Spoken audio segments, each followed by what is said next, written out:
Hi, and welcome to this Pop Culture Deprived Revisited, where we're going to talk a bit about episode 48, National Lampoon's Christmas Vacation. Yay! Happy birthday, last National Lampoon's Christmas Vacation. Happy birthday, Christmas to you, maybe. Maybe. It's 30 years since this film came out, Yes. and 2 years since we talked about it.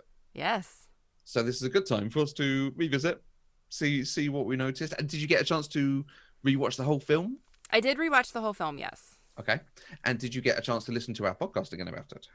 I listened to part of our podcast about it. Okay. Anything, did we discuss anything you wanted to pick up on now? Anything that your attitude has changed or? As far as like the movie itself goes, I feel like nothing's changed. I'm still Clark. Okay, yeah, I still love Christmas. I still thoroughly enjoyed this movie. I think the only thing I noticed that was different would be that our conversation today, if we had just done this movie now, our conversation around the problematic aspects would have been different. Because we glossed over it very much 2 years ago. With it's 1989. It's 1989. It's problematic, yeah, but they didn't know it was problematic then. Yeah. And that's kind of what we did, and I think we would have a very different conversation about that now. Right. But that's really the only difference. Like, all of the things that I loved the first time, I still loved, and it just felt like a good, fun Christmas movie, and I'm still really glad we did it. Good. So there were a number of things in the film itself that I picked up on. There were some interesting things that we talked about in the podcast that I wanted to ask you about. Okay. You had when we were talking about why you'd never seen it and your reaction to watching it, you talked about having a muscle memory for not liking this sort of humor because it's stupid humor. Do you still find that when we've done similar films to this now? Do you still get that? No, Okay. I think I've evolved past that. Right. Okay. Except for Monty Python. Thanks. We also talked about, because someone had written in, I'm really sorry I forgot who this was, but someone had written in about how they weren't sure about showing it for kids, that it's not as family friendly as they expected it to be. Did you think that at all watching it? Do you think it's still age appropriate? Or, appropriate for kids? I mean, I guess. Mm-hmm. I think so. Okay. I'm so mixed on it because, yeah, there was problematic stuff in it, and we did definitely talk about like the ending and the way they treat the yuppies and so on. It probably needs a little bit of discussion. Mm-hmm. But at the same time, definitely what stood out was the whole sledding sequence where he shoots off and goes through traffic, and it's all... and, you know, I watched that and go, okay, fine. But I could just imagine, like, my nephew at 8-year-olds watching that and laughing his head off and thinking it's the funniest thing ever. Yeah. See, I think that's where I am on it. I feel like young kids are going to love some of the potty humor and some of the moments like the sledding. Yeah. And like the problematic moments are going to go right over their heads. Right. And so I feel like I don't know that I would say someone is too young to watch it, but I would also hope that as a parent, you would address some of those problematic moments, right? But it's not a reason to not let them watch the movie. Okay. And the thing that stood out to me more than anything else in this was the treatment of Cousin Eddie. Part of that might be off the back of watching Days of Thunder, that we've literally just talked about, but how, you know, I've now seen Randy Quaid actually able to do more. Mm-hmm. So it almost makes me look for stuff in the character. And it's really interesting. There's the whole thing where he talks about, you know, they took the metal out of his head where he clearly took a wound in presumably Vietnam or Korea. I don't know. But, you know, some war.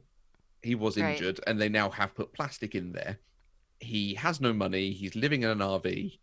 I think if this was done now, he'd be a much more sympathetic character. And I think there would be a thing of him admitting he has no money and needs a job. He doesn't care what it is. He just needs to start working and Clark helping him. But in this, he's just utterly a source of idiotic humor. Right. He's supposed to be a comedy mule, I think. Yeah. Oh, yeah, absolutely. And that's a really good way to class it. But it makes me feel a little sorry because there's so much more to his story going on. But all they're doing is putting on the the ridiculousness of it for comedy rather than for anything else. And the other side of it that made me wonder, and this you might be able to help me on, or I might be also about to say something inappropriate. His daughter's name is Ruby Sue. Okay. That feels like a very Southern name to me. But they're not Southerners. It only feels Southern because you're saying the first name and the middle name together. But she's introduced as Ruby Sue, and that's what everyone calls her. Well, no, I know, but that's what I mean. Like, because they call her by her first name and middle name. That's why it sounds Southern. Yeah. Like, Ruby itself is not a particularly Southern name. Okay. But honestly, it's not that different than calling somebody Mary Ann. Okay. It's just that is normal, quote unquote normal. Okay. But Mary Ann still feels like a Southern name. I think it's. Oh, does that feel like a Southern name to you? Okay. It is the two names, possibly even hyphenated, but definitely two together. Okay. And what I wondered was, are they giving her that name to sort of imply a kind of Southern hickness to it, even though they're not, just laying on like this guy we're supposed to look down and laugh at them? I don't know. I didn't pick up on that. Okay. That might just be you. I really enjoyed the warmth of it, though, and I know this was something we enjoyed last time, but it is the thing that gets you through the film. That they are actually, everyone is kind of rooting for each other. You know, the two different families don't work so well together, but the kids want the father to be happy and they want him to succeed. You know, it is clearly a loving relationship, and he is a family man who wants to put a swimming pool in for his family. Right, right. They all love each other, even though they can't stand each other. Yeah. And that comes across very clearly. And in a very normal family way. It's not exaggerated at all. Maybe a little exaggerated. Oh, really? Maybe just a little.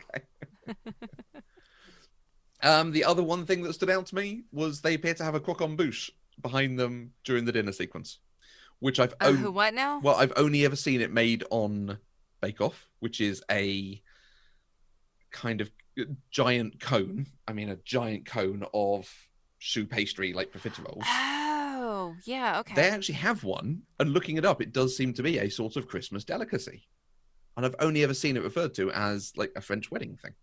Oh, interesting. I'm unaware of. I didn't notice it. Okay. And I am unaware. It's literally in the background of one scene, the dinner sequence. Of one scene, okay. And it's just, that's a really extravagant prop to put in there for a thing I didn't know was was actually a thing. I don't know, the dinner scene, I was entirely focused on the turkey and trying to avoid looking at the turkey, so that's probably why I didn't notice. I did notice the thing that you liked last time of Beverly D'Angelo flicking the turkey off her fork and then going, Right? Yeah. That's very good. Yeah, absolutely. Yeah. I mean, all in all, I think it's still, it holds up. Even 2 years later, you know, I loved it. It's a great Christmas film. Yeah. I still maintain I'm Clark, even though this year I didn't get to decorate outside. It's great. Yeah, it's still a good film, still worth watching, I think. I'm interested here. I think Generosity had said that she wasn't sure she should revisit it or not. I think there's a lot of heart to it. I would be very interested to hear certainly her thoughts on for kids, because she has kids. And, you know, again, coming back to it, having watched it all those years ago. Great. Well, now we have the show. We hope you enjoy it. Merry Christmas. Merry Christmas.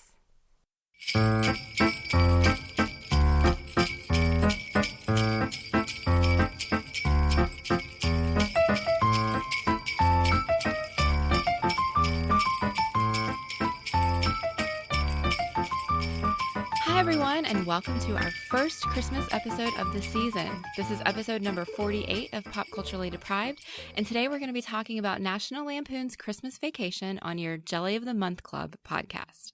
I'm Mandi Kay. And I'm Matthew Vose. Happy holidays, Mandi. Happy Christmas, Matthew. Which is always so weird.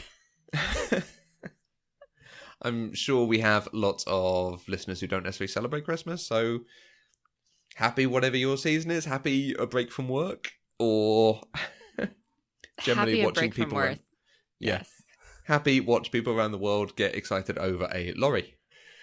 Actually, do you call it the Coca-Cola truck? I don't know what you're talking about.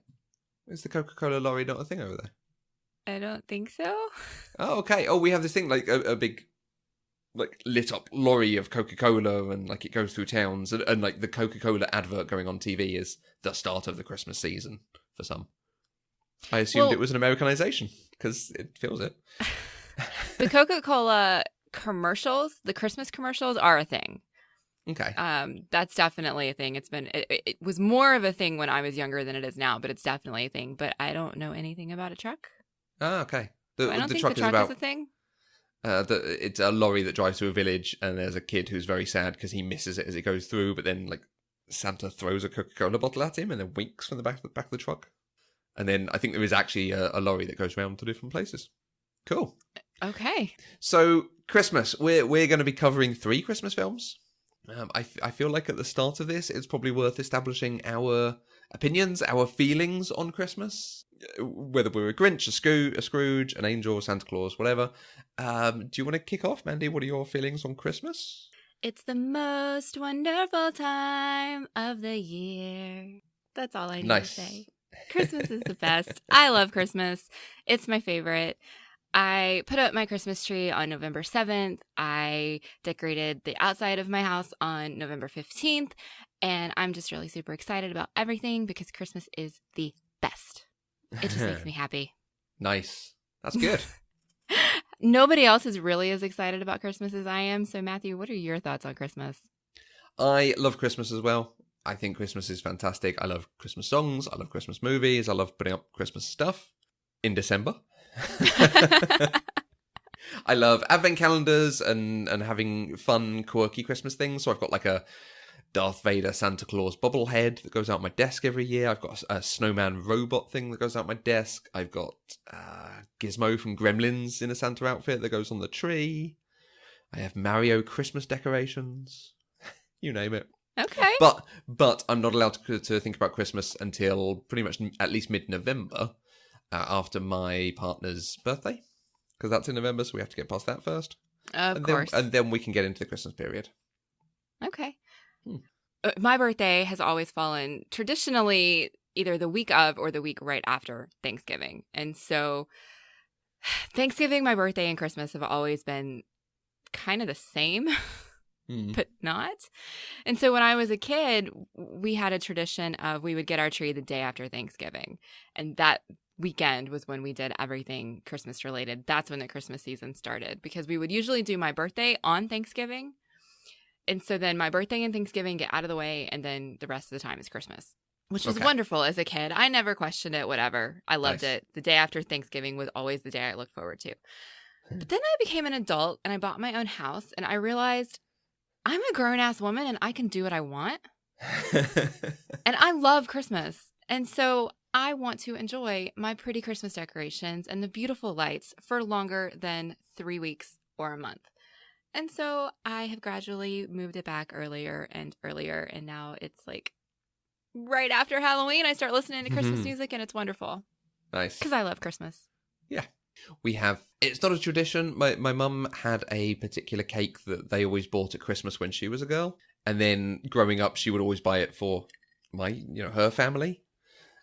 But it doesn't go into the shops until something like the 14th of December. So it's very much once Tunis cake is available, that's Christmas. That's like, okay, we're into the countdown now. Okay. It's to everyone else, it's a very ordinary cake. But to me, it's like, oh, this is available. It's Christmas. It must be Christmas. All right. Okay, that's cool. I don't have any specific traditions like that in my family. I guess it was just the whole day after Christmas or day after Thanksgiving thing. But now it's just me, and it's kind of hard to have traditions for one person. So I do what I want when I want, and that's how I like it. Cake is a big part of Christmas for me. I like cake. Christmas movies. I assume loving Christmas, you also love Christmas movies? I do. I have learned that this is a contentious thing among people. The definition of a Christmas movie varies from person to person. So let's just get that elephant out of the way. What are your favorite Christmas films? Is there a type of Christmas film that you go to? Oh, I think if I'm being honest, my favorite type of Christmas film are the Christmas films they show on the Hallmark Channel. Okay. Which is that a thing over Made for in the TV, UK? very I know what it is. Yeah, very sappy, very sentimental, usually features a romance of some sort. Not always. So yeah, those are generally my favorites. Specifically outside of Hallmark movies, I think two of my favorites are Dolly Parton movies. Yes. Okay. One is called Unlikely Angel, which is amazing. It's an amazing movie and it makes me cry. And yes, it stars Dolly Parton. Hey. And the other one is called Smoky Mountain Christmas. And those two are both staples for Christmas time. And they used to show them on TV all the time. And now I have to like rent them, which is disappointing. But there is never a shortage of good Christmas movies on TV, Awesome. at least in December. There was a Hallmark film that a friend told me about last year, but we didn't organise for me to... Yeah, I think she's got it on DVD that came like free with a magazine or something. We never organised for me to get it, so I'm going to try and get it this year to watch it, called Help for the Holidays, starring Summer Glau as an elf. Yes. Which Yes. I want to see because it's Summer Glau. Yes. I think you'll enjoy it. I actually think you'll Good. hate it, but I think you'll enjoy it. My favourite Christmas films are the big learning curve. People are against Christmas or Christmas is in trouble and something comes out of it. Elf is probably my favourite Christmas film. It's an immaculate film that does a lot very good. So Santa's coming to town. Santa! Oh my God! Santa here? I know him.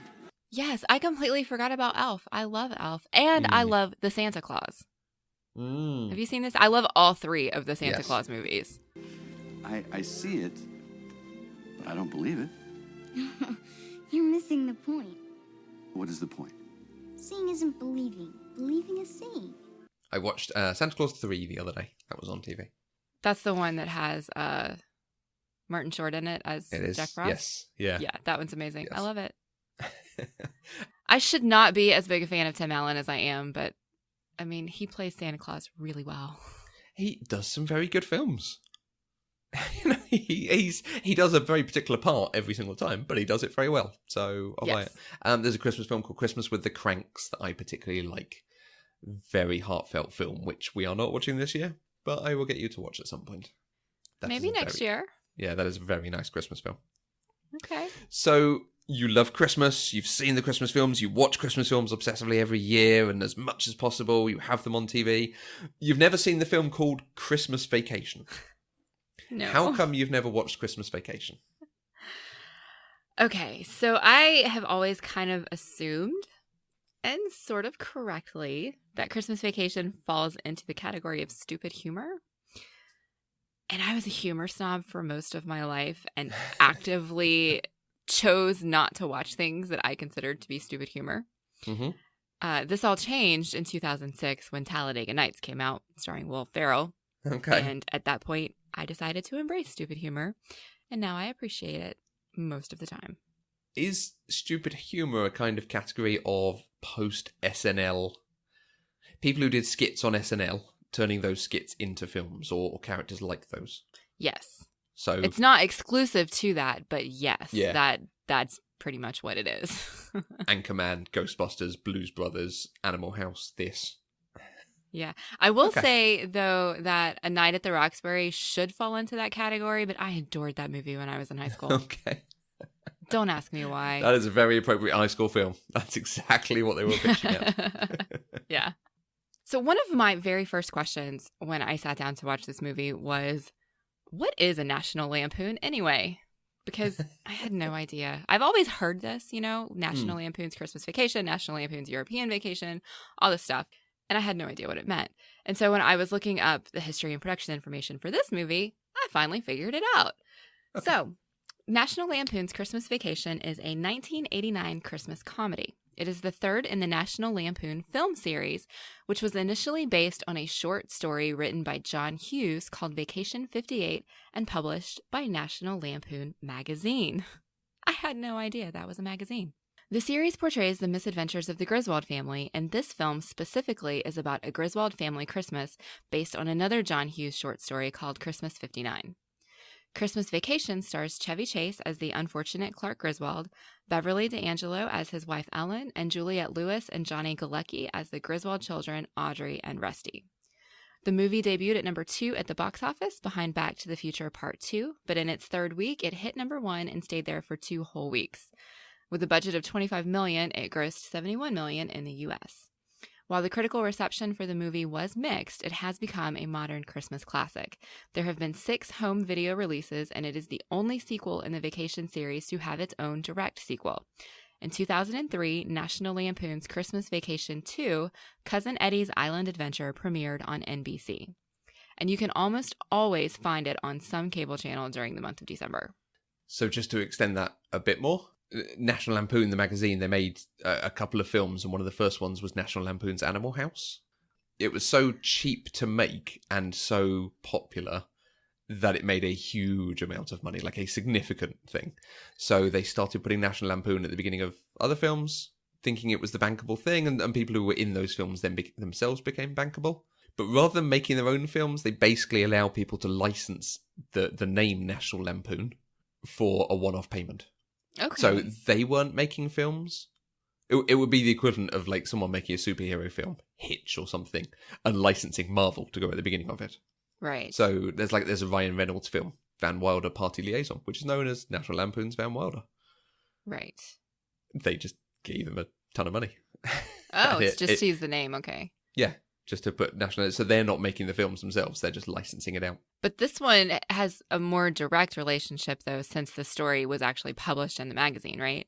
Yeah, so that first one was published and they made National Lampoon's Vacation, and then European Vacation, and then Christmas Vacation, and then... Oh, there's one more. Las Vegas Vacation? Yes. And then there's a quasi-remake sequel with like a grown-up Rusty, and then there's the sequel to this one. They're basically like, oh, everyone loves the Griswolds, let's keep making them for diminishing returns. Well, if you guys haven't seen this movie, although I find that really hard to believe, Clark Griswold is determined to have the best Griswold family Christmas ever, despite problem after problem and conflict after conflict. So, Matthew, how did you watch this movie? I bought the DVD in a secondhand shop. I suspect at timing of recording, we had the problem that it's a little too early for all the Christmas films to be on. Sky Cinema have just started their Christmas channel. I think I've mentioned before how they have a channel they change every month or so. They have a Christmas channel, but this one doesn't seem to be on it, or on it yet. Okay. So, cool. How did you watch it? I had to rent it from Amazon. I feel like I need to start doing what you're doing and going to the secondhand shops around here and looking at the DVDs they have. The thrift stores? Is there a difference? Yes, they're the same. Okay, yeah. Although, yeah, like a lot of the previous ones I've bought from charity shops. It's like the Heart Foundation shop or the Oxfam shop. This was actually from an actual, you take your DVDs in and trade them in and get store credit and stuff. Oh, okay. Well then, yeah, I guess a thrift store is more closely equated with what you're calling a charity shop. Yeah. And a secondhand shop would be like a traded store where you, like, almost like a pawn shop, kind of. Mm-hmm. Yeah. So, cool. Differences in culture, you guys. I love podcasting with you because I learn all these things that I just don't know. Right. What were your expectations for this? You've obviously told us a little bit, but... Honestly, I was really worried I wasn't going to like it. Just because even too. though I think everybody was worried I wasn't going to like it. Everyone was setting you up not to like it. Yeah. Everybody was definitely kind of pushing me in that direction. And I still have some of that stupid humor baggage from when I was a kid. Like there's still some muscle memory in there. And so it's instinctual for me to say, oh, that's stupid. I'm not going to like it. Even though the reality is, oh, that's stupid. Of course I'm going to like it, you know? Yeah. So there's a little bit of cognitive dissonance there.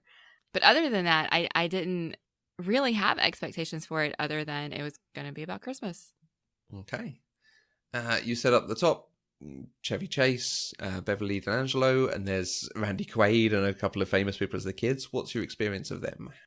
Chevy Chase, again, he is more of a pop culture icon than somebody I'm super familiar with his work, which is surprising to me because I feel like I've seen his face in a lot of things, and apparently I really haven't. He was in a movie called Funny Farm, and then he was in this movie that I loved as a kid, or I guess middle high school range, And I could never remember what it was called. I knew that it was creepy and it had to do with like this junkyard and some weird judge, and one of the characters' noses falls off. And it was just really, really weird, but I knew it starred Chevy Chase. And so when I was looking through everything, trying to figure out what I knew him from, I found that movie, and it's called Nothing But Trouble, which apparently was one of his bigger movies. But I've never actually heard that title before. So it's very strange. But it's really good, really funny, really weird. Oh. I haven't heard of it. I don't think anybody has. It's very strange. I mean, like I said, one of the dude's noses falls off. It's weird. It's like the closest thing I can relate it to is that it's kind of like a comedy version of the Texas Chainsaw Massacre. Okay. But not really. But just kind of. Okay. It's creepy, but funny. And it's Chevy Chase. Beverly D'Angelo, I know her from playing Patsy Cline in Coal Miner's Daughter. Ah. And Randy Quaid, crazy guy in Independence Day. He was one of the Amish bowlers in Kingpin. Mm-hmm. And apparently he was in Brokeback Mountain, but I don't remember his character in that. And he's been all over the news over the last decade or so because he's crazy now. It happens, sadly. Beverly D'Angelo, I had never twigged what else I'd seen her in before looking up for this. She is Barbara Miller in Entourage, some of the later seasons, which I don't think you've watched. I have not. No, and I think you'd hate. I did quite enjoy it for the most part, I will admit. I've grown up now, it's okay. But yeah, I was like, oh my God, she was Barbara Miller. No. Okay. And she's also in a film called The House Bunny, which is also not a good film, but is strangely very charming. Does that movie have Anna Faris in it? It does have Anna Faris in it. Okay. I think I've seen it, or I've seen bits and pieces of it. Yeah, she is a Playboy bunny kicked out of the house and goes to become a matron? Something at a sorority? House mother. Help them. House mother, there we go. Yeah, and she helps them raise money and stay working and stuff. And it's incredibly charming. I mean, it's problematic in places, as any film like that would be, but Anna Faris goes a long way with me. She is understandably so. She's so funny though. She is ridiculous. Funny. Right. We've talked about Christmas films up top, so I'm not going to ask you about other similar films. We're going to get right into it. Did you enjoy Christmas Vacation? I did. I have to say, if I didn't enjoy it, it would be like I didn't like myself. So, right. Do you want to elaborate on that? You guys, I am Clark Griswold. I was very disturbed to find this out while I was watching this movie, but I am Clark Griswold. The sheer joy and excitement he had from putting lights on his house and shopping for the perfect Christmas gift and just wanting everything about Christmas to be perfect for his family, having the perfect meal, having the most beautiful Christmas tree. Guys, that's me to a T. There is like nothing about Clark that is not me, except that he's a man from the 80s. I think I want to dive into some of the proper thoughts on the film in a little bit. This is the third film in the series. Like, some of these characters are fairly firmly established by this point. Did you feel like you'd missed anything? No. Okay. Because they didn't really reference much from previous stuff. I mean, because this was about Christmas. And so we got that week of Christmas Vacation right before Christmas. Yeah. And so I felt like they did a really good job of introducing who these characters are and kind of what their personalities are, like right from the beginning. Mm-hmm. Yeah, there's a couple of lines in there. Like, and I was trying to watch it with the thought of what if someone was coming to this fresh. There's a couple of lines of like, when have I ever gone overboard, or when have I ever made too much of something or put too much expectation on something? And that's leaning into the hijinks of previous films. But you kind of get that from him as a character, so... Right. Well, and then you also get Ellen listing all of the things where he's gone overboard. And so you don't need to have seen those previous movies because you get the idea of what's going on. Okay. Right. Let's dive into conversation on it. I want to start off with listener feedback. Okay. Particularly a couple of comments from our friend Kate Met, at Kate Met on Twitter, who Only saw it a couple of times before her husband moved in, but it's now a Christmas tradition for them, and they basically recite every line as it's spoken. So I wanted to know, like, oh, okay, that's quite interesting. Someone who watches it every single year. Why? Is it this film, or is it just because it's become a tradition or something? But apparently it is her husband's favourite film, and he says it's funny. And I kind of think that's the best summation. I can't go into this as like, oh yeah, I really love the characterization and the themes and the plotting elements and blah, blah. It's just funny. Yes. Yeah. Absolutely. That's a really good way to sum it up. I think one of the reasons I can give it a pass for some of the highly problematic stuff is actually they're quite a good family. Kate even makes comment about this dysfunctional family, but they feel a very natural family. There's a lot of ribbing and some antagonization going on, but they are all supporting each other. Clark's direct family, his wife and his children, have a very natural relationship. His parents really want to look out for him and want him to do the best. You can see the relationship between Ellen and her parents and the sort of normal in-law relationship with Clark. But they're also happy when his lights work out, and they're also supportive of him over the bonus thing. And it's nice. It's not mean in its comedy. Yeah, that's true. I didn't really think about it that way because, I mean, again, this is not like the kind of movie where you can have some serious narrative analysis because it's just funny. And so I wasn't really thinking about it in those kind of terms. But you're right. It was never like mean-spirited. All of the... I mean, even when you have things like, God, that turkey. I mean, they still ate it. You know, they weren't mean.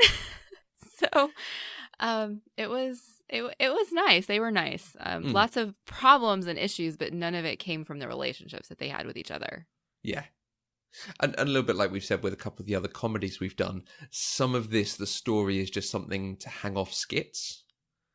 So him getting the tree, getting locked in the loft, putting up the lights. It's all just a series of misadventures. There's no particular narrative thread to them. It's just the funny things that can happen to you over Christmas season, and they happen to him as well. Yeah. But I do want to do some narrative analysis of it. Okay. Let's take this too seriously. There's a webcomic called XKCD, which is regularly poignant and funny. And they have an old webcomic, or he has an old webcomic about the most played Christmas songs based on the decade of release. And the majority of them are the 40s through the 50s. And I mentioned last week on Stand By Me about the baby boomers, and we're looking back with nostalgia on these things. There is a tagline on this webcomic: every year, American culture embarks on a massive project to carefully recreate the Christmases of baby boomers' childhoods. And that is the narrative of this film. Clark wants to recreate what for him were perfect Christmases, or what he looks back on so fondly. But now he clearly has a good job and is successful and earns a good wage and hopefully gets a good bonus to do even more than that. So he wants everything to the nth degree. He wants the greatest naturally grown tree from the forest, the largest and fills the room. He wants more lights than can power the city, and every single member of the family to come for Christmas and to put them up, and everyone to be happy and enjoy themselves. And we get that great scene in the middle of him watching the cine film of his childhood Christmases, which I think is like 59. It's like absolutely dating him as a baby boomer. Right. And how they were all squashed into the house and just having fun with each other. And he seems to be, as a kid, a bit unaware of the stuff going on around him, so the same stuff was potentially going on. But he just wants that glossy thing. And everyone around him is telling him, like, Dad, we don't need all these lights. We don't need to do this. It's just going to be fine. But he wants to turn it up and have the greatest Christmas ever. Well, yeah. Why not? Obviously, I don't come from the baby boomer generation, but I feel the same way about Christmas that Clark does. It's a special, magical, wonderful time of year. It only happens once a year. So you want everything to be beautiful and perfect and different. And so if you can try to recreate some of that magic, especially if you feel like as a child you had perfect Christmases, then you're going to try to do that. So, I mean, I don't fault him for it at all because, I mean, like I said, I am Clark. Clark is me. This is what I do every year. I didn't have particularly wonderful Christmases as a kid. I have memories of watching perfect Christmases on TV, and I think those are the Christmases I try to recreate now. in ways that make me happy. I mean, like I have been posting pictures of the things that are going up in my yard, and I bought a tinsel TARDIS and a tinsel R2D2, and these are not things that would have been part of a perfect Christmas as a child. You know, when I was a kid, it was all about elegance and sophistication and, you know, all of that sort of thing. And now, like, I can embrace myself and still put it into that Christmas framework and make it be wonderful. And I think that's what Clark is doing in this movie. Yeah, and it's, I think, like I said, he wants everyone to be happy and enjoy themselves. And everyone is largely prepared to do that. I just love this. Let's turn it up to 11 and do every single thing we can. Look, I'm going to have the brightest house and the biggest tree. I will say that he had too many lights and that tree was ugly.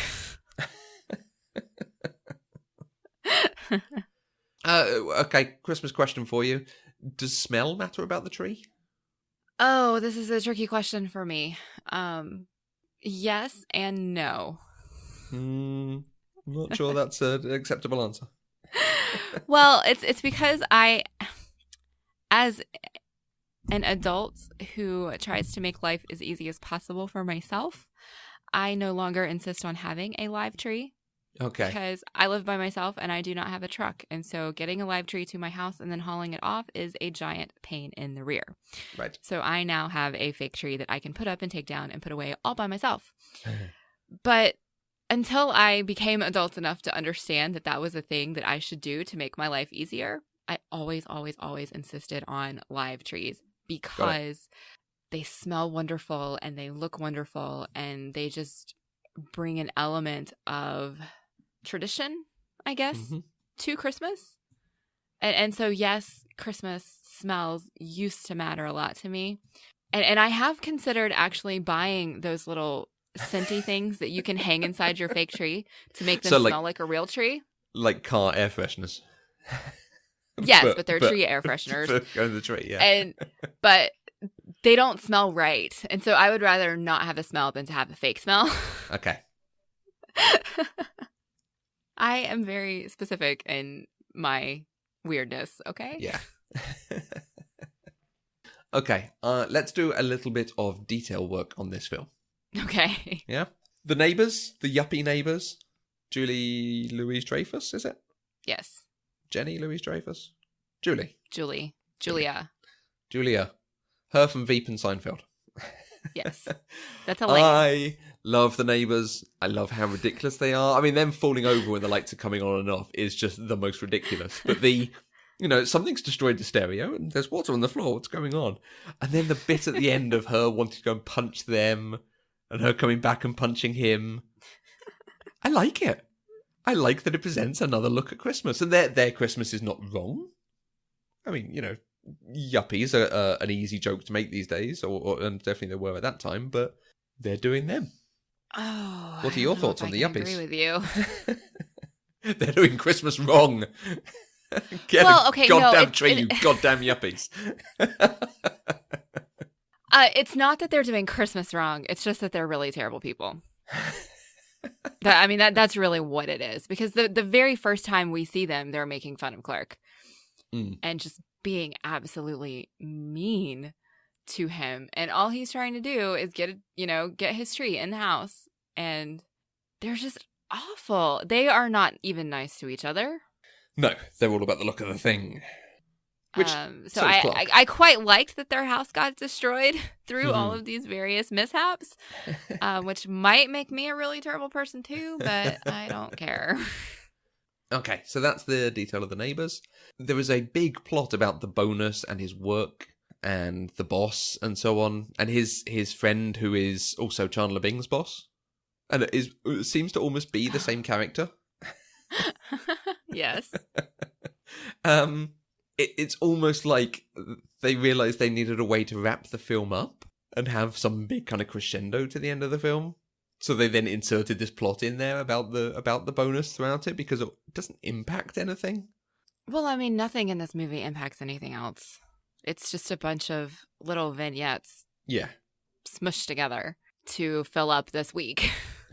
As a character journey, I would talk about Clark as the protagonist wanting a great Christmas for his family and these things getting in the way. I wouldn't talk about him wanting a swimming pool. Well, I don't think it's about the swimming pool itself. It's about giving his family something nice. Like, I don't think the swimming pool is really for him, despite the male gazy fantasy with the shop clerk that he had. Well, we'll come to that.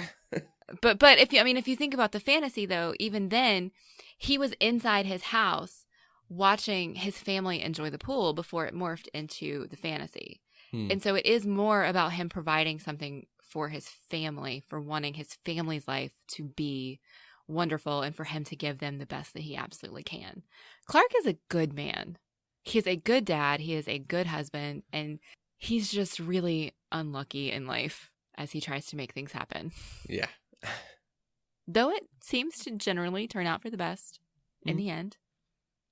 And that's the nice thing about it. Again, I'm saying the film is nice because he wants good things to happen, and eventually they do. They're not necessarily the way they wanted them, and he does go a bit berserk at times, but everyone's there to support each other and work through it. And they're happy for him when things go right. Yes. Let's talk about the almost problematic bits. When I was watching this, I was like, oh God, stop with the scene with the shop girl, then stop with the swimming pool scene. Please just stop it. I was like, Mandy's going to hate this film, and this is only going to make it worse, and it's going to make the conversation really difficult because I can't defend this. It's awful. No, it is indefensible, except that it was made in 1989. Yeah. You know, and that was common and reasonable in 1989. I mean, it's awful. I was typing in all caps at the shop girl, like, who is trying to sell something and lifts their skirt up to show you their non-existent panty line? Like, that does not happen. You know, I was definitely in my shouty all caps phase here. But it was such a small part of the film that it was easy to whistle past. Yeah. Him being like, oh, my wife we're split up, she's deceased.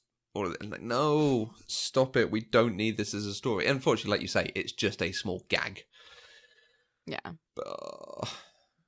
And then, like, yeah, I mean, the movie did not need it. Nothing would have changed if that hadn't been in there, if the character hadn't been in there. But I feel like that is something they do in all of these movies. I haven't actually seen any of these movies from start to finish, but I've seen bits and pieces. And I feel like in one of them, there's another gag where Clark is driving and he looks over and he sees, like, I want to say Christy Turlington, but it's not Christy Turlington. It's some big model from the 80s, early 90s. And he's just like flipping out and they're driving and he almost wrecks, you know. And so I just feel like having this beautiful woman that he's like drooling all over is just something that they always insisted in putting in these movies. Yeah, the first film has Christy Brinkley. Christy Brinkley, that's... Yeah, yes. she... I think they almost even have an affair in the film, and it's just... Yeah, it's an obvious thing of films of that time, sadly. Yeah. I will say, I don't mind the joke about him... No, do I mind? The joke about him going shopping for lingerie and getting all flustered. It's an obvious gag, but it can be done quite well and in a quite funny way. And I like that there's a slight callback to it. When the tree's burnt down, he gets the new tree in and he's putting presents under it. And the box with all the nice underwear is wrecked. So he's got this like flimsy little thong thing and he's kind of draping it on the tree. It's a small moment, but it's just like, oh yeah, he bought that earlier in that problematic scene. You know, he's like, what do I do with it? Oh, I'm just going to put it there. It's kind of like tinsel. Wow, I do not remember that. Yeah, as I say, it's a really little, just as he's arranging stuff. So the joke is he's having to put stuff back there, but... I don't even remember him getting a new tree. What was I watching? Well, the tree burns down. He goes out and cuts a new tree down, which smashes into a neighbour's house. Oh, that's right. That's where the squirrel comes from. Absolutely. Yes. Okay. I was so focused on the squirrel, I forgot about everything else. Yeah. Okay. And yeah, there are big moments of this film happening, and they throw in some other gags as well, which is always nice. Yes. Okay. So, I feel like we're moving into gushing about this film. I don't have many more details to talk about. I like it opening up in the car because that throws us back to the previous two films, which are all about them traveling around in a car. I liked them singing in the car. Rusty, take it. If I was married and had kids, I would totally be doing that to my kids. Yeah. We do. I have a Christmas playlist that I add to every year. And just expands and expands and expands. That's amazing. Mm-hmm. I also have a Christmas playlist that I put together this year, Hey. paring down my previous ones because, you only need so many versions of a single song in a playlist before it just gets to be ridiculous. So, Except for the Twisted Sister Twisted Christmas album. You can have duplicates of all of them. if you say so. I love that Christmas album. It's amazing. Not as good as Bob Dylan's Christmas album. Okay. My little Santa Claus, my little Santa Claus. Well, shit. I don't think I've heard either of those. So maybe my love for Christmas is, not as real as I thought it was. I like an offbeat Christmas song. I will link to it somewhere, and you can listen. You might not include them in your list, right? Are there any more details of this film that you wanted to talk about? Nothing that would not delve into gushing.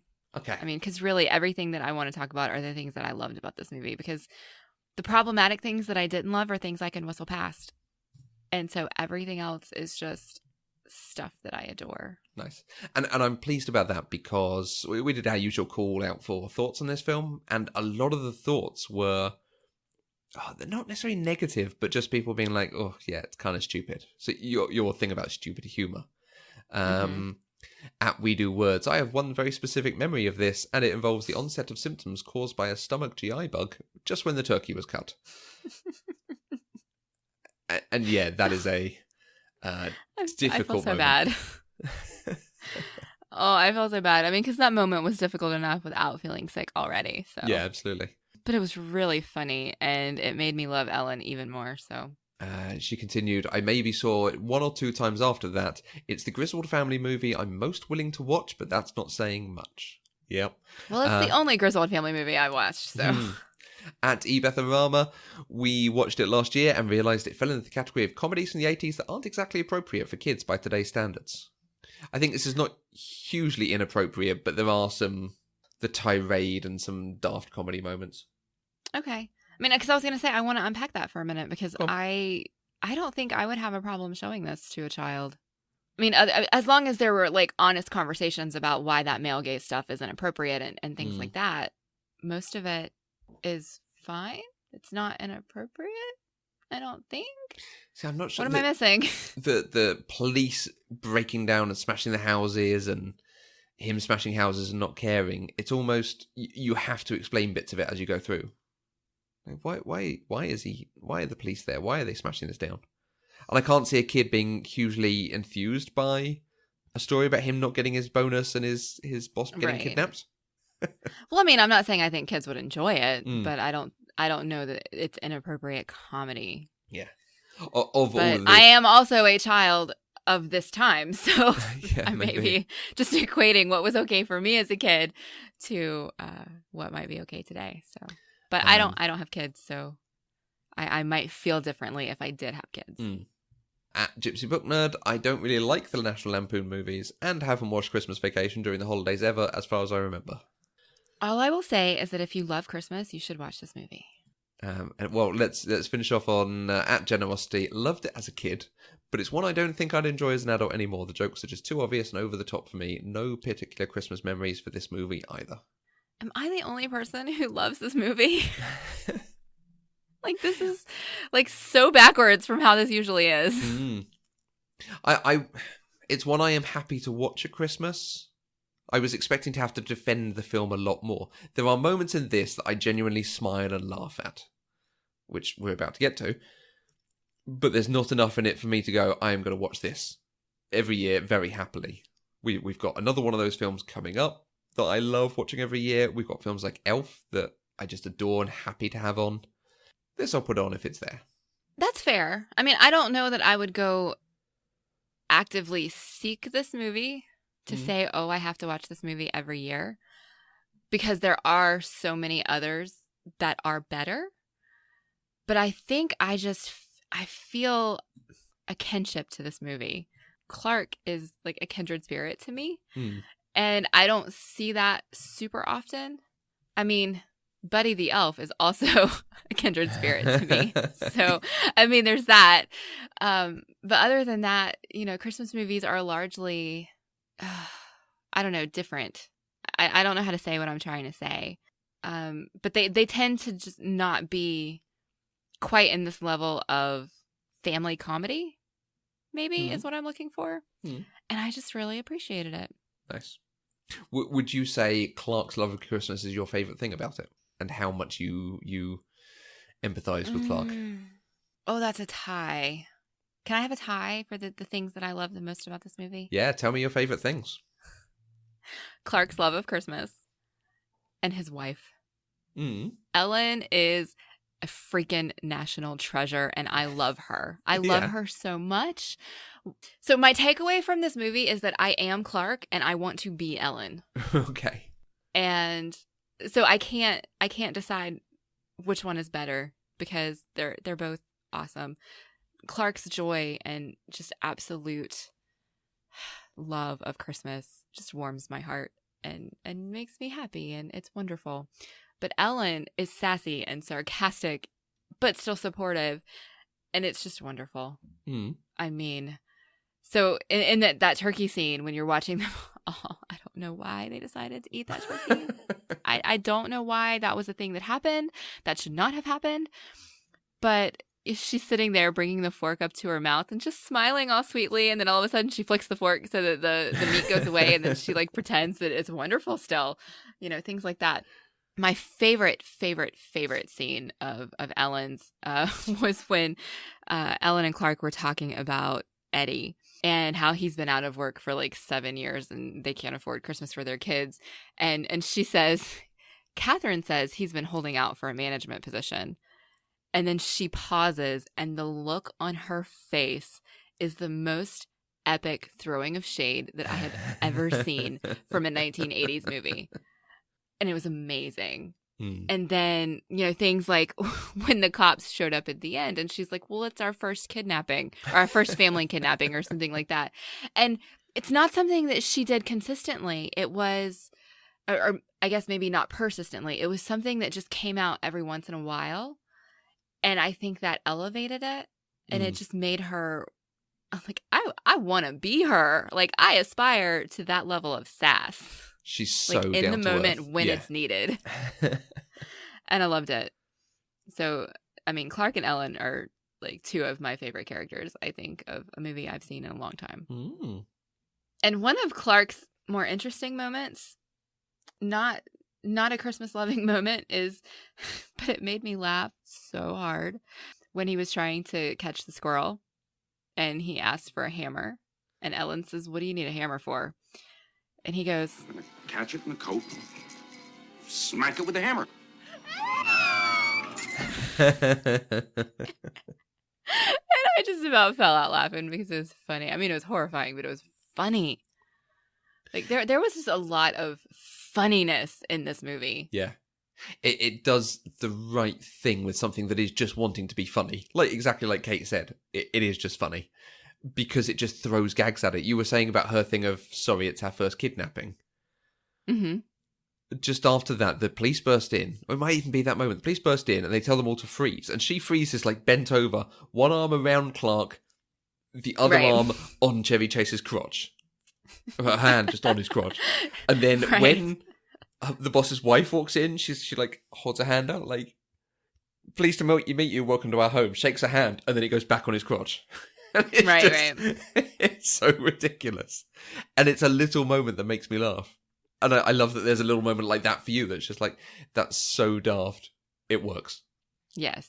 I've got a whole sort of sequence, probably about a third of the way through, where there's just moment after moment. I think this is probably where the film wins me over and just makes me happy that, okay, this is doing some good comedy.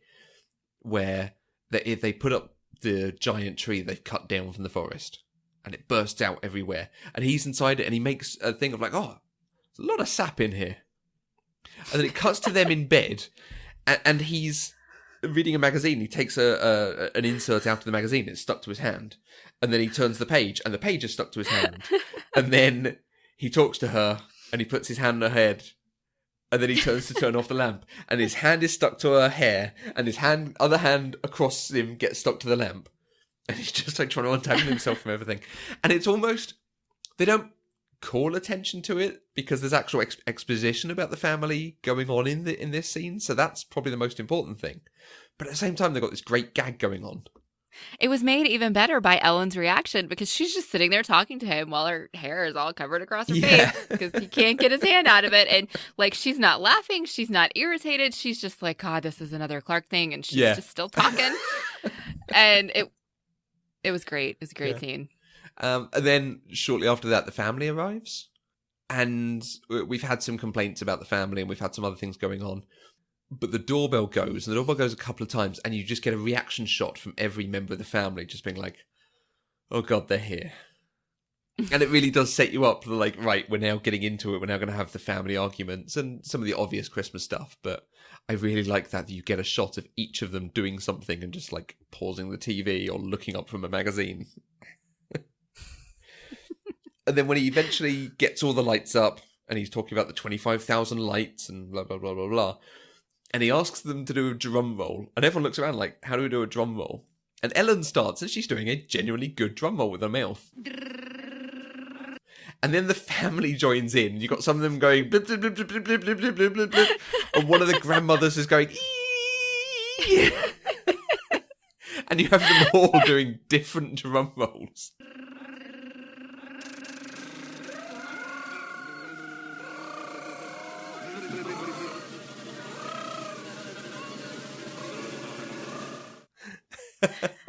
But it's so wonderful because they're all trying to participate and be supportive of Clark and his lights. Yeah. And it's amazing. It's lovely. It reminds me, I don't think you've seen it, but the chicken moment from Arrested Development. I've not seen it. Okay. At some point we will watch that and you will know what I mean, because there's another moment exactly like that. And of course then there's lots of other goings on, but it culminates in eventually them working out what's going on with the lights, and she figures out that it's the switch and she throws it at the moment he plugs it all in. So you get the sparks and the house just lights and he's so overjoyed. And we've already had the gag of the lights coming on and the meters spinning and they have to turn on the emergency reactor and so on. So we've had the gag of how many lights, and now we have the gag of he's so happy and he's embracing everyone and making jokes about it. The father-in-law, like, you said they were going to twinkle. They're not twinkling. His reaction just, thanks for noticing. Well, I have to say that was my reaction too. It's like, come on, Clark, you said they were twinkle lights. Those are not twinkle lights. But I love, they go on and he and his wife are happy. And then he hugs his mum and he's like, I wanted you to have this, mum. And it's such a lovely, heartfelt moment. It's great. Yeah. And that's Christmas. And that's why this is a good Christmas film. Yes. Yeah. This is a good Christmas film because at the end of the day, it's about the family and the family being together and making the family happy. Exactly. And that's Christmas. So moving out of this Christmas film, is there anything more we need to talk about it? Well, there are a couple things that we didn't bring up, and I don't quite know how we didn't bring them up, but I feel like this would be a terrible Christmas Vacation podcast if we didn't mention Eddie's black dickie under the white shirt. Okay. I did not even notice it until I read your notes. I just noticed that he was dressed ridiculously. I'd never sort of thought about it in those terms, but yes, it's good. No, it's amazing because, I mean, you can tell he's trying so hard to dress nicely. But when you look at him, there's the black square from his like turtleneck dickie with this like very thin shirt over it. And I was dying because it's so funny. And like, it's not something to gush about and it's not like a serious detail, but it was hysterical and it just made me laugh. And it turns out, I think people sell dickies as related to Christmas Vacation because of that scene. Oh, nice. Which I think is hilarious. Can I just throw in there? The film does an interesting thing with Randy Quaid's character because I think he's in the very first Vacation. And then obviously he was very popular, so they bring him back for this. But it's almost unclear what relation he is to the family. Oh, no, it's not almost unclear. It is unclear. It basically implies he's Clark's brother. Yes. I thought he was Clark's brother for most of the movie. Yeah. And towards the end, he said cousin-in-law by marriage, I think is what he said. And so that's when I figured out he was actually related to Catherine, and Catherine was his cousin. But it took most of the movie to get there. Well, Catherine's his wife, and she is Ellen's cousin. Ellen's cousin, not Clark's cousin. Yeah. Okay. Yeah, so he's completely tangentially related to them. Right. But the way the film is set up, it's like they're brothers. So it does really. Clearly they like knew brothers. he'd be popular. And in that scene where they're drinking, I think they're drinking from cups that are from the theme park that is the crux of the first Vacation film. They want to get to this Wally World theme park. And I think... The mooses are from Wally World? I think the mooses are from Wally World. Okay. Yeah. It was only noticed on the second time. I'm like, I think that's just a really subtle little thing about the first film. I just assumed they were like some really ridiculous, tacky Christmas decoration that Clark loved. Yeah, like a reindeer or something. But yeah. I think there's an element of the cartoon moose to it. Okay. That's nice. Sorry, you said there was a second thing and I'm talking over you. Oh, no.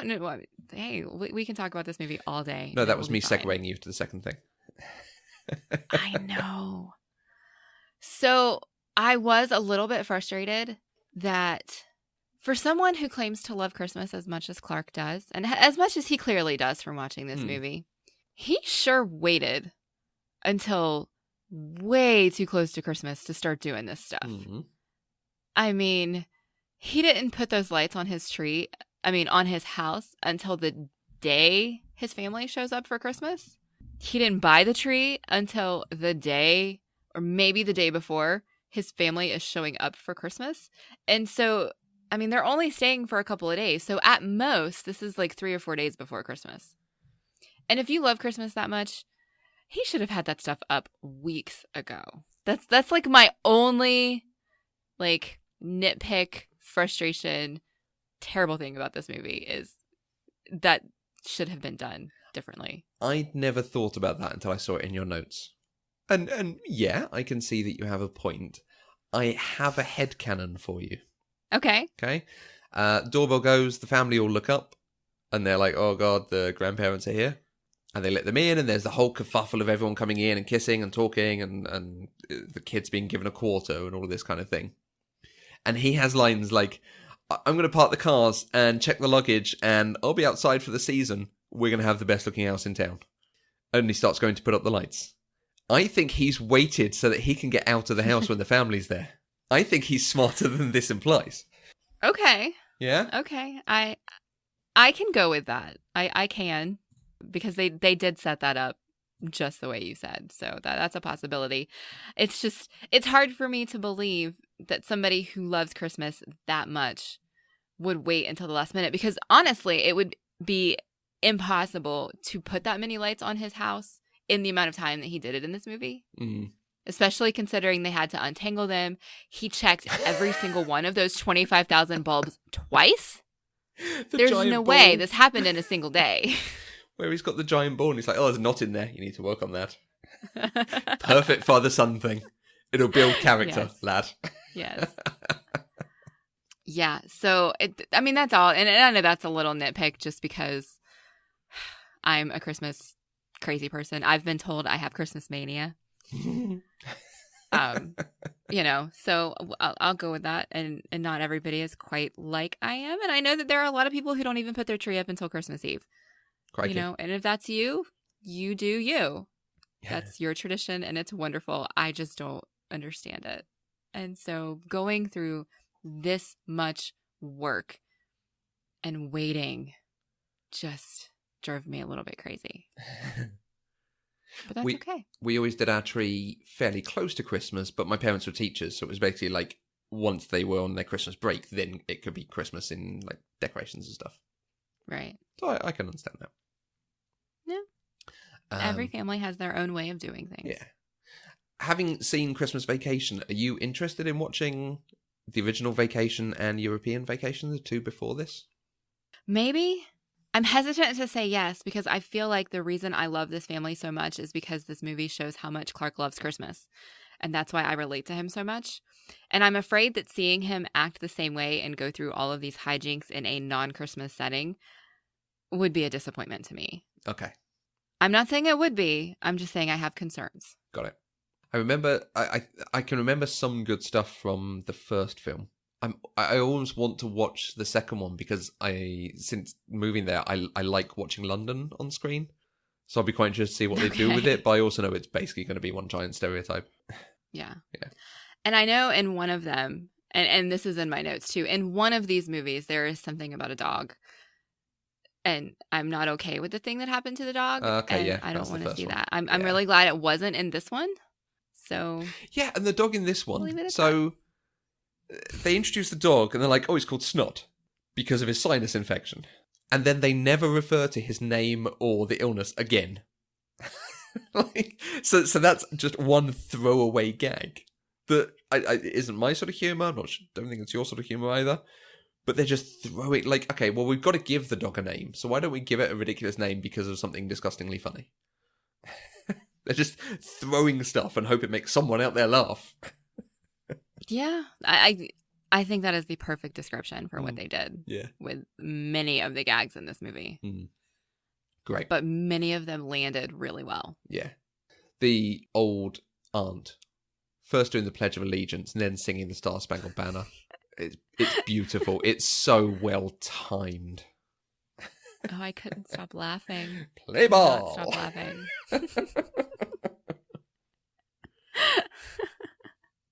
Yeah. Great. Oh, this movie, it's just good. It's funny. It's funny. I think that's like the name of this episode. It's funny. Yeah. I mean, what else are you going to say? It has enough stuff in there.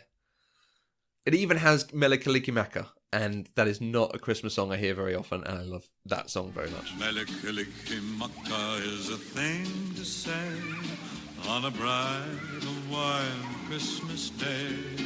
Oh, I love that song. Yeah. It's in my playlist. Yeah. We want to say thank you to everybody who sent us feedback on this movie so that we could include it in the episode. And if you'd like to have your thoughts and feedback featured in our episode, you can use the hashtag PCDeprived on Twitter. I know a lot of you do like to interact with us on Twitter, and if you forget to use the hashtag, sometimes it can get lost. So please remember hashtag PCDeprived. You can find us on Twitter, Facebook, and Instagram at Eloquent Gushing. You can email us at podcast@eloquentgushing.com, or you can leave us a voice message at speakpipe.com/eloquentgushing. You can also find each of us on Twitter. I'm at Mandi K. And I'm at Matthew Vose. We have a Patreon that all our lovely patrons support us and support the other shows that we put together. It's 100% funded by our listeners. So to find out more, visit patreon.com/eloquentgushing. And don't forget to recommend us to friends and subscribe on Apple Podcasts, Google Play, Stitcher Radio, wherever you find your podcasts. Visit eloquentgushing.com, our homepage, to view our other shows and subscribe to our weekly newsletter. And we'll be back next week with another episode of Pop Culturally Deprived, where we'll talk about the winner of our poll, The Muppet Christmas Carol. Until next time, I'm Mandi K. And I want to tell him what a cheap, lying, no-good, rotten, four-flushing, low-life, snake-licking, dirt-eating, inbred, overstuffed, ignorant, blood-sucking, dog-kissing, brainless, dickless, hopeless, heartless, fat-ass, bug-eyed, stiff-legged, spotty-lipped, worm-headed sack of monkey shit he is. I'm so glad you did that. In one breath. Thank you. Yes. I'm so glad you did that. Pop Culturally Deprived is an Eloquent Gushing production. For more information, please visit eloquentgushing.com.